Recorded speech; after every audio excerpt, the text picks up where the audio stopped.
Tuhan beserta kita sekarang dan selama-lamanya. Inilah Injil Yesus Kristus menurut karangan Matius. Dimuliakanlah Tuhan.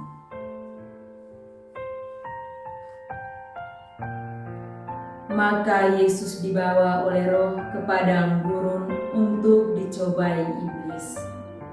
Dan setelah berpuasa 40 hari dan 40 malam, akhirnya laparlah Yesus.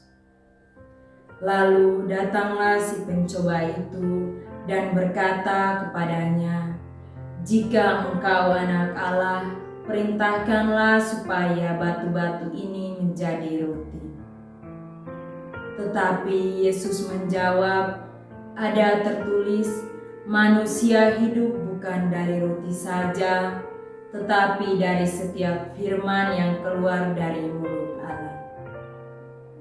Kemudian iblis membawanya ke kota suci dan menempatkan dia di hubungan bait Allah, lalu berkata kepadanya, "Jika engkau anak Allah, jatuhkanlah dirimu ke bawah, sebab ada tertulis, mengenai engkau Ia akan memerintahkan malaikat-malaikatnya, dan mereka akan menatang engkau di atas tangannya, supaya kakimu jangan terantuk kepada batu." Yesus berkata kepadanya, "Ada pula tertulis, janganlah engkau mencobai Tuhan Allahmu."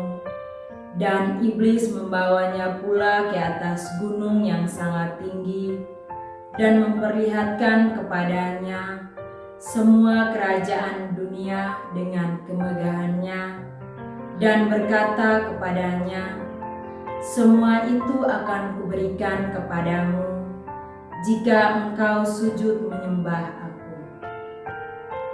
Maka berkatalah Yesus kepadanya, "Enyalah iblis.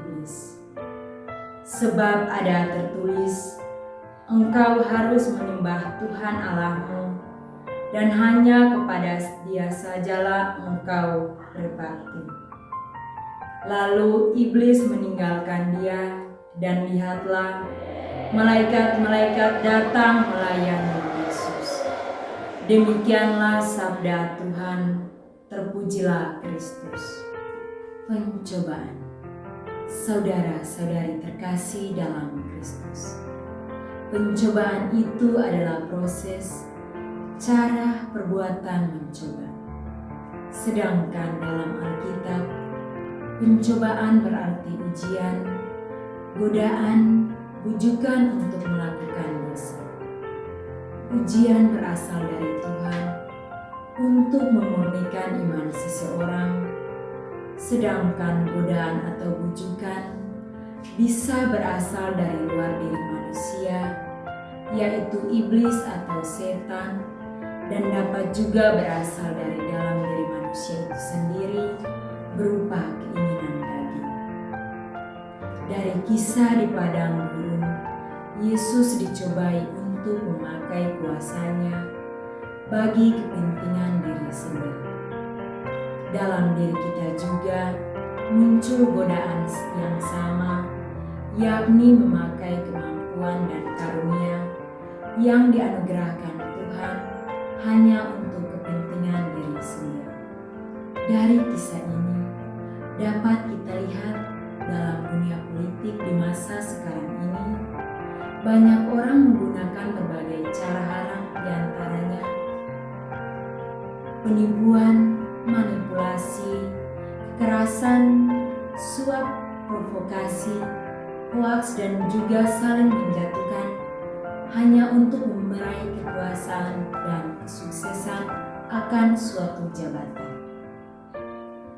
Kita sering lupa diri sebagai orang beriman dalam dunia politik dan mengabaikan kebenaran Tuhan yang mestinya menjadi acuan perilaku dalam seluruh aspek kehidupan. Marilah kita belajar dari sikap Yesus.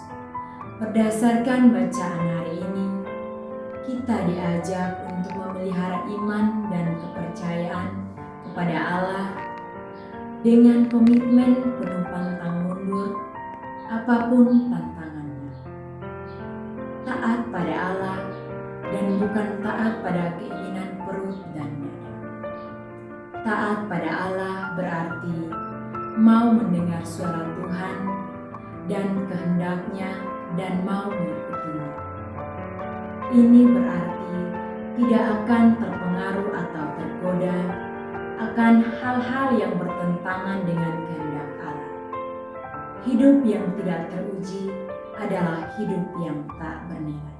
Semoga